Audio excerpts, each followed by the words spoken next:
శ్రీమతి స్నేహ సందీప్ గారు, హేమలత జేమ్స్ గారు వేదిక గారు అలంకరించవలసిందిగా కోరుచున్నాను.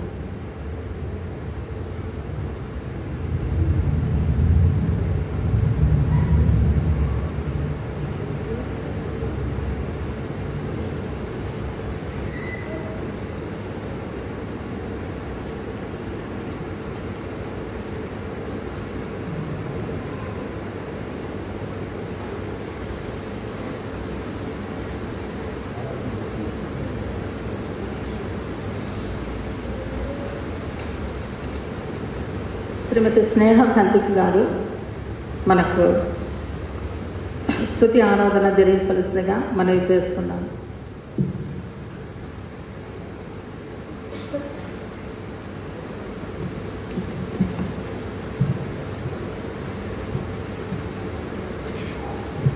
ఉదయకాల ఆరాధనకు చేరి వచ్చిన సంఘానికి ప్రభు పేట వందనాలు చెల్లిస్తున్నాను. కొన్ని నిమిషాలు మనం దేవుణ్ణి ఆరాధిద్దాం, ఆయన కనపరుద్దాం. ఆరాధన కొరకై ఏర్పరచబడిన లేఖన భాగము లూకా రాసిన సువార్త 1వ అధ్యాయము 46 నుండి 50 వచనములు ఉత్తర ప్రత్యుత్తరముగా చదువుకుందాం.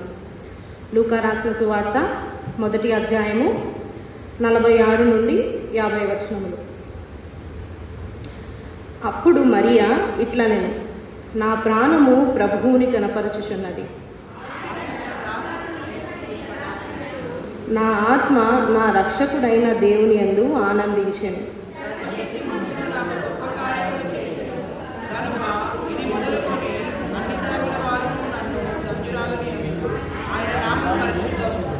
ఆయనకు భయపడు వారి మీద ఆయన కనికరము తరతరములుండును.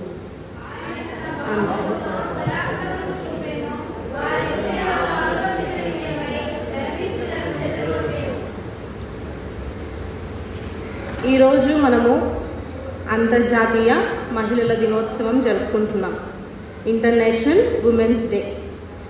ముఖ్యంగా అసలు ఈ ఇంటర్నేషనల్ ఉమెన్స్ డే ఎందుకు ఈరోజు మనం సెలబ్రేట్ చేసుకుంటున్నాం అనే విషయానికి వస్తే ఒక 2 నిమిషాలు దాని చరిత్ర గురించి ఒక 2 minutes మాట్లాడుకుందాం. అప్పట్లో మహిళలు సుమారు 1,00,000 మంది మహిళల దగ్గరలో సమాన హక్కుల కోసం వాళ్ళు ఎంతో పోరాటం చేశారు. వాళ్ళు ఫ్యాక్టరీస్లో, ఇండస్ట్రీస్లో, పరిశ్రమలలో ఎన్నో వాటిల్లో వాళ్ళు పనిచేసేవారు. ఆ సమయంలో వాళ్ళకు కావలసిన 3 అవసరతలు ఏంటి అంటే, వారు చేసే పనికి తగిన వేతనాలు వాళ్ళకు అందేవి కాదు. ఆ వేతనాల కోసం మొదటిగా, రెండవది వారు పని చేసే సమయం. ఆ సమయం కొన్ని పరిశ్రమలలో 10 గంటలు, 12 గంటలు, 16 గంటలు కూడా పనిచేసే స్థితిలో వాళ్ళు ఉండేవారు. ఆ సమయంలో ఆ పని గంటలు తగ్గించడానికి, అదేవిధంగా ఆ కాలంలో మహిళలకు ఓటు హక్కు అనేది లేదు.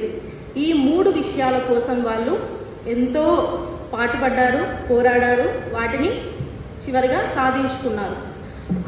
దాన్ని 20వ శతాబ్దం మొత్తంలో స్టార్ట్ చేసిన తర్వాత 1975వ సంవత్సరం మార్చి 8వ తేదీన యునైటెడ్ నేషన్స్ వాళ్ళు దీన్ని రికగ్నైజ్ చేసి మార్చి 8వ తేదీన ఇంటర్నేషనల్ ఉమెన్స్ డేగా ప్రకటించారు. దాన్ని మనం ఈరోజు జ్ఞాపకం చేసుకుంటున్నాం. ఈరోజు మహిళల దినోత్సవం జరుపుకుంటున్నాం కాబట్టి మన బైబిల్లో ఉంటే ఒక మహిళను ఉదాహరణగా తీసుకొని ఆమె ఆమె ఉన్న పరిస్థితుల్లో ఏ విధంగా దేవుని స్తుతించింది, ఏ విధంగా ఆయనకు ఆనుకొని హత్తుకొని జీవించింది, ఏ విధంగా ఆయనను ఆరాధించిందో మనం చూసి దాన్ని బట్టి మనం దేవుణ్ణి స్తుతించి ఆరాధించి గణపరుద్దామండి. ఇప్పుడు మనం చదివిన లేఖన భాగము లూకా రాసిన సువార్త 1వ అధ్యాయము 46 నుండి 50 వచనంలో మనం ఎవరి గురించి చూస్తున్నామో మరియ గురించి చూస్తున్నాం. అప్పట్లో యూదుల ఆచార ప్రకారంగా ఆడవారికి, చిన్నపిల్లలు 12 ఏళ్ళు నుండి 14 ఏళ్ళ లోపల వారికి ప్రదానం చేసేసేవారు. ప్రదానం చేసిన తర్వాత ఒక సంవత్సరం నుండి 2 సంవత్సరాల వరకు వాళ్ళు ఎడబాసి ఉండాలి. ఆ అబ్బాయి కానీ అమ్మాయి కానీ ఎడబాసి ఉండాలి. ఒకవేళ వాళ్ళు కలిసినట్టు కానీ ఎవరైనా మూడవ మనిషి చూసినట్లయితే అది చాలా వాళ్ళు పాపంలాగా పరిగణించి వాళ్ళని రాళ్లతో కొట్టి చంపేవారు. అది ఆ సమయంలో ఉన్న ఆచారం. అటువంటి సమయంలో మనం మరియా చరిత్ర గురించి మనకు అందరికీ తెలిసినదే. ఆమె ప్రభు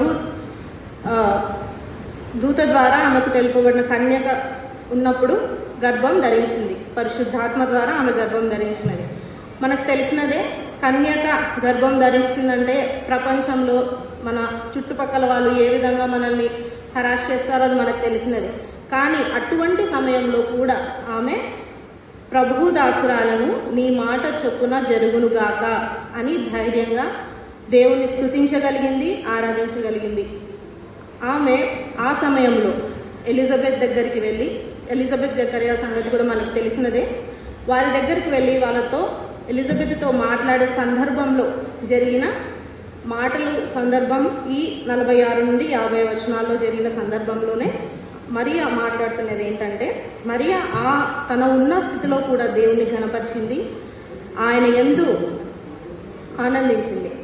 మనము కూడా ఎటువంటి పరిస్థితుల్లో అయినా, బాధలో ఉన్నా, ఇబ్బందుల్లో ఉన్నా, ఆనందంలో ఉన్నా, సంతోషంలో ఉన్నా ఆయనను మనం హత్తుకొని జీవించాలి. మనం ఆయన్ను ఆరాధించాలి, ఆయన్ను ఘనపరచాలి. ఆయన వెన్నుతట్టి మనల్ని ధైర్యపరిచే దేవుడు, మనల్ని ముందుకు ప్రోత్సహించే దేవుడు. అటువంటి దేవుడు మనకు తోడై ఉన్నాడు కాబట్టి ఆయన మనం ఘనపరచాలి. ఆయన్ని ఎందుకు మనం ఘనపరచాలి, ఆయన ఎందుకు ఆనందించాలి, అసలు మనం ఎందుకు ఆయనను ఆరాధించాలి అన్నట్లయితే ఇక్కడ 47వ వచనంలో చూసినట్లయితే, ఆయన తన దాసురాలి దీనస్థితిని కటాక్షించెను. ఆయన మన దీనస్థితిలో నుండి మన యందు దయ చూపించిన దేవుడు. మన దీనస్థితి తెలిసిన వారు కేవలం ఆయన ఒక్కడే. ఎంతోమందికి తెలిసి ఉంటుంది మనం ఏ సిచ్యువేషన్లో ఉంటున్నాం, ఏ సిచ్యువేషన్ త్రూ వెళ్తున్నాం అనేది. కానీ ఆ దీనస్థితి నుండి మనల్ని బయటికి తెచ్చే దేవుడు కేవలం యేసుక్రీస్తు ప్రభుల వారు మాత్రమే. ఇప్పుడు మనం మరియా విషయంలోనే ఒక ఎగ్జాంపుల్గా చూసినట్లయితే, ఆమె అటువంటి సమయంలో కూడా దేవుడు ఆమెను వదలలేదు. ఎవ్వరూ ఆమెకు హాని కూడా కలగనివ్వకుండా ఆయన కాపాడుకున్నాడు. ఆమెను 10 మంది మాటలు పడకుండా కూడా ఆమెను సంరక్షించుకున్నాడు. ఆ విధంగా మన దీన స్థితిలో, ఏ స్థితిలో మనం ఉన్నామో ఆ స్థితిలోనే నిన్ను పట్టుకునే దేవుడు, ఆయన ఆ స్థితి నుండి బయటకు తీసుకొచ్చే దేవుడై ఉంటున్నాడు. కాబట్టి ఆయన మనము స్తుతించాలి, ఆరాధించాలి.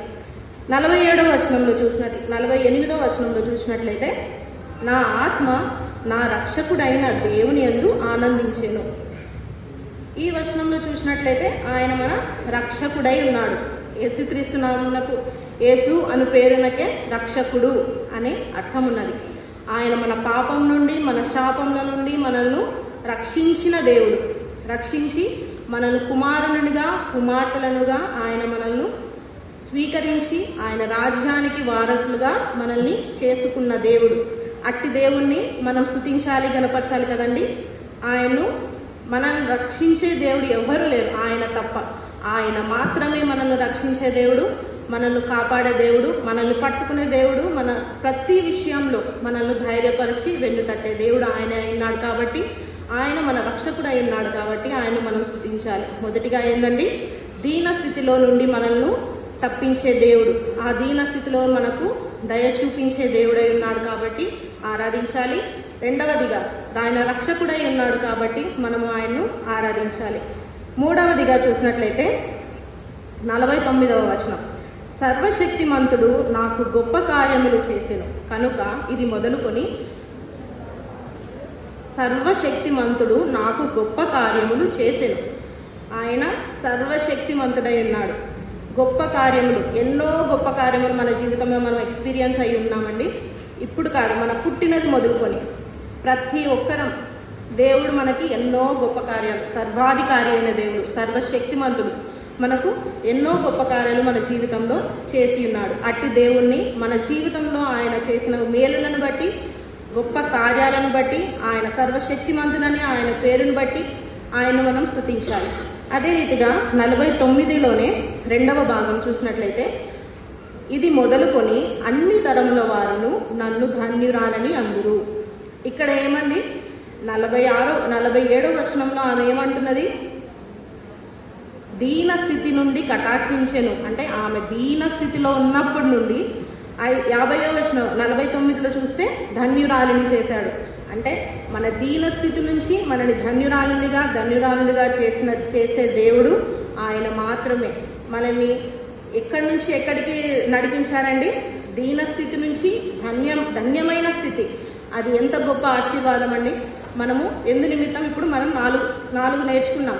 మొదటిగా దీనస్థితి నుంచి మనల్ని కటాక్షించే దేవుడు, రక్షకుడైన దేవుడు, సర్వశక్తిమంతుడు, మన పట్ల గొప్ప కార్యములు చేసిన దేవుడు. 4వది దీనస్థితి నుండి మనల్ని ధన్యురాలనిగా చేసిన దేవుడు. ఈ 4 వచనాలను బట్టి మనం ఎందు నిమిత్తం ఆయన స్తుతించాలో కొన్ని విషయాలు మనం ఇప్పుడు తెలుసుకున్నాం. ఈ విషయాలను బట్టి మనం దేవుని ఆరాధిద్దామండి, ఘనపరుద్దాం. అందరూ లేచి నిలబడినట్లయితే ఒక ప్రేరేపించిన వారు ఎవరైనా ఇద్దరు దేవుని ఘనపరచండి. ఆ తర్వాత మనం అందరము దేవుని ఆరాధిద్దాం, ఘనపరుద్దాం.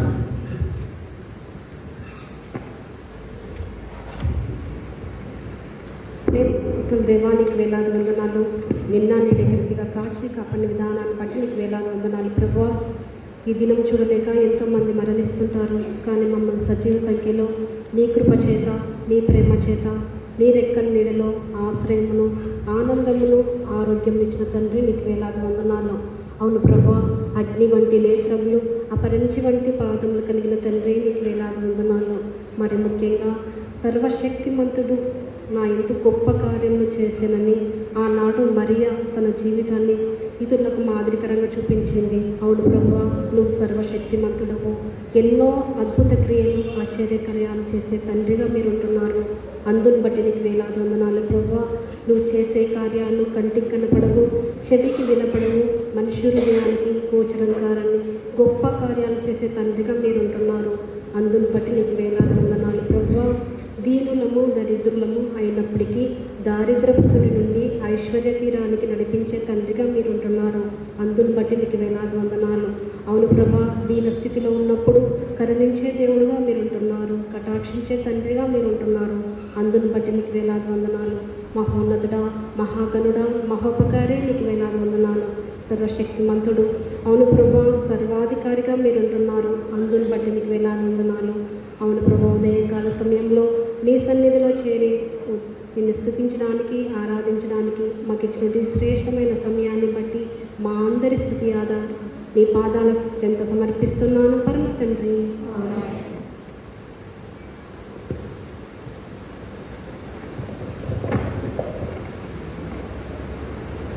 సింహాసనమందు ఆశ్రయుడైన దేవా, అనేకమైన వందనాలు, స్తోత్రాలు చెల్లిస్తున్నాను తండ్రి.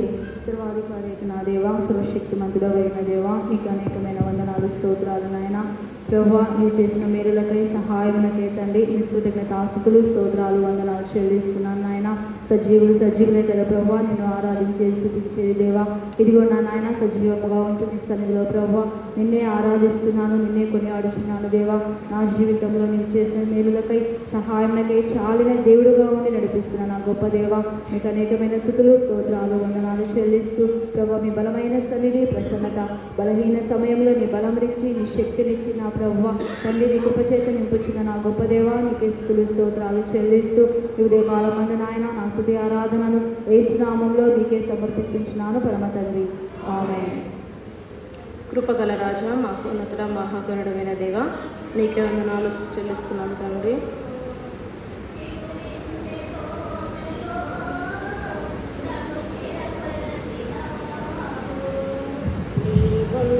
ఓటలో నన్ను నాటినావు, చిగురించే తోటలో నన్ను స్థిరపరచినావు. ఆనంద తైలముతో నన్ను వంటినావు, ఆనంద తైలముతో నన్ను వంటినావు. నీ రక్షణ భాగ్యము నాకిచ్చినావు, నీవున్న ఓటలో నన్ను నాటినావు, చిగురించే తోటలో నన్ను స్థిరపరచినావు. ఆనంద తైలముతో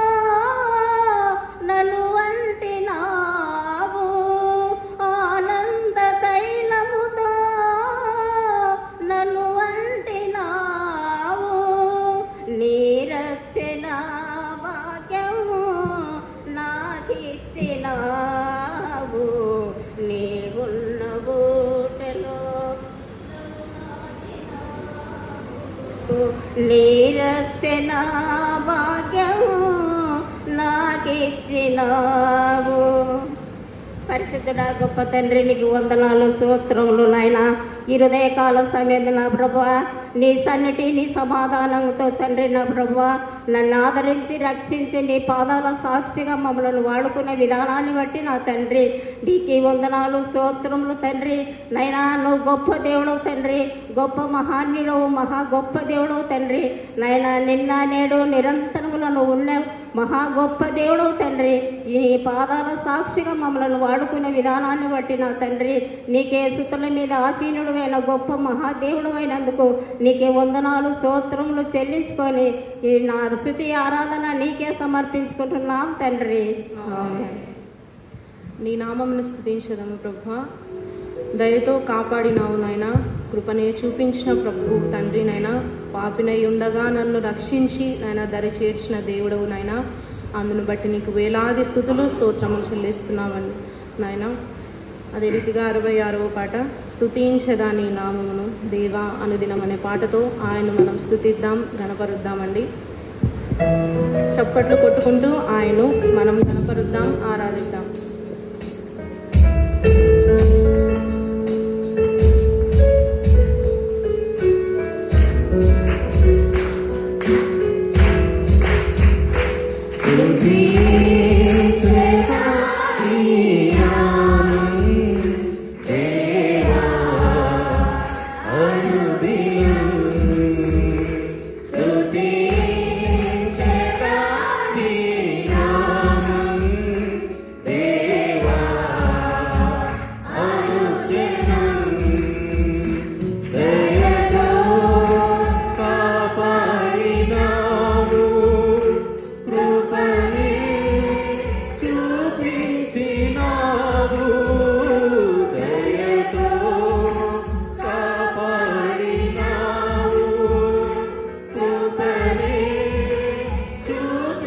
చూపించినావు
మన రక్షకుడైన దేవునికి మనం ఆరాధిద్దాం.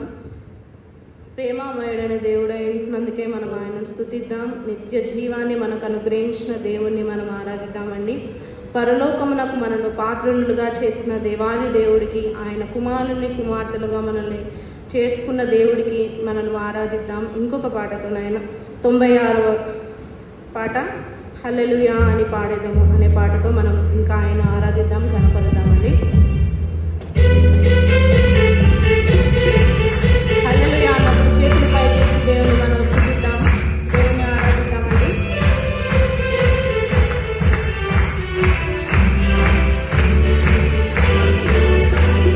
హల్లెలూయా అని పాడెదము, క్రీస్తునకే ఘనము. హల్లెలూయా అని పాడెదము, క్రీస్తునకే ఘనము. హల్లెలూయా హల్లెలూయా హల్లెలూయా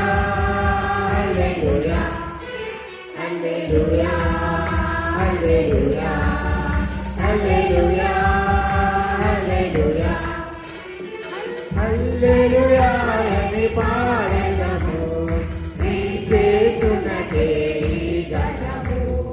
హల్లెలూయా అని పాడెదము, క్రీస్తునకే ఘనము.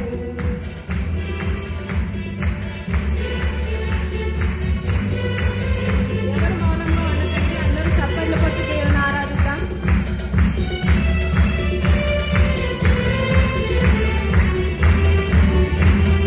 ప్రభు యేసే మన రక్షకుడు, ఆ ప్రభు యేసే ప్రేమామయుడు.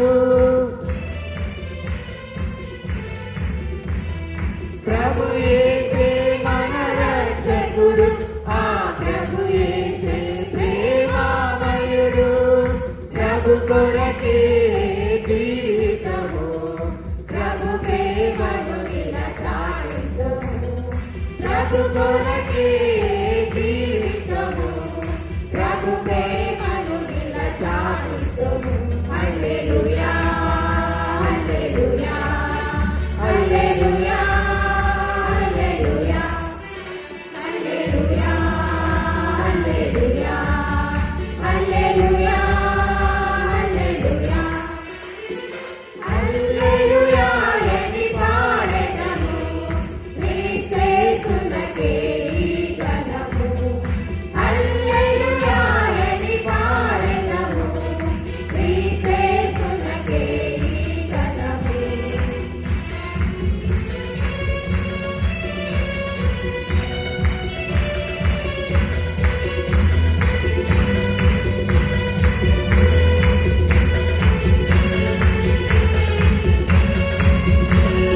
ప్రభువాచను ఇలా చాటించిన, ఆ ప్రభు కొరకే మనం జీవించిన. ప్రభువాచను ఇలా చాటించిన, ఆ ప్రభు కొరకే మనం జీవించిన. పరమగురు నిత్య జీవము, పరలోకమునకు పాత్రులము. పరమగురు నిత్య జీవము, పరలోకమునకు పాత్రులము. హల్లెలూయా హల్లెలూయా హల్లెలూయా హల్లెలూయా హల్లెలూయా హల్లెలూయా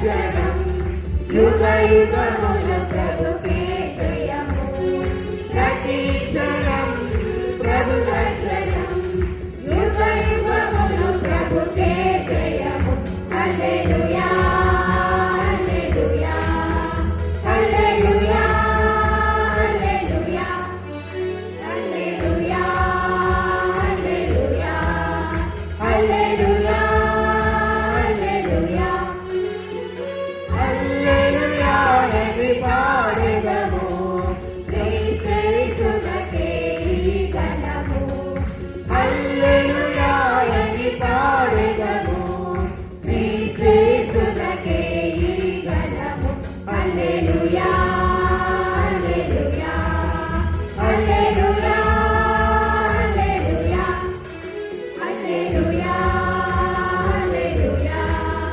హల్లెలూయా హల్లెలూయా మహోన్నతుడ మహాగణుడమైన దేవ, నిత్య జీవమైన దేవ, కృపగల రాజు, మహోన్నతుడు, మహాగణుడమైన దేవ, దీనస్థితిలో నుండి నాయన తండ్రి మమ్మల్ని మాకు దయ చూపించి నన్ను నడిపించిన దేవ, నీకే వేవేల వందనాలు స్తుతులు స్తోత్రం చెల్లించుకుంటున్నాం తండ్రి. రక్షకుడమైన దేవుడు తండ్రి, సర్వశక్తిమంతుడు తండ్రి నాయన, గొప్ప కార్యములు మా పట్ల మీరు చేసిన దేవుడు అయినందుకే నాయన మమ్మల్ని దీనస్థితి నుండి నాయన ధన్యులుగా మమ్మల్ని నిలబెట్టిన దేవుడు అయినందుకై నీకే వేవేల వందనాలు స్తుతులు స్తోత్రాలు చెల్లిస్తున్నాం తండ్రి. ప్రభా, ఈనాటి మా స్తుతి ఆరాధన మీకే సమర్పించుకుంటున్నాం తండ్రి. దయచేసి కూర్చోండి.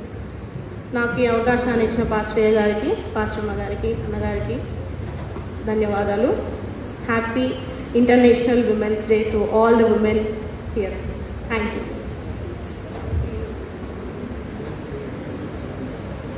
ఆరాధన జరిగించిన స్నేహ సందీప్ గారికి వందనాలు చెల్లిస్తున్నామండి.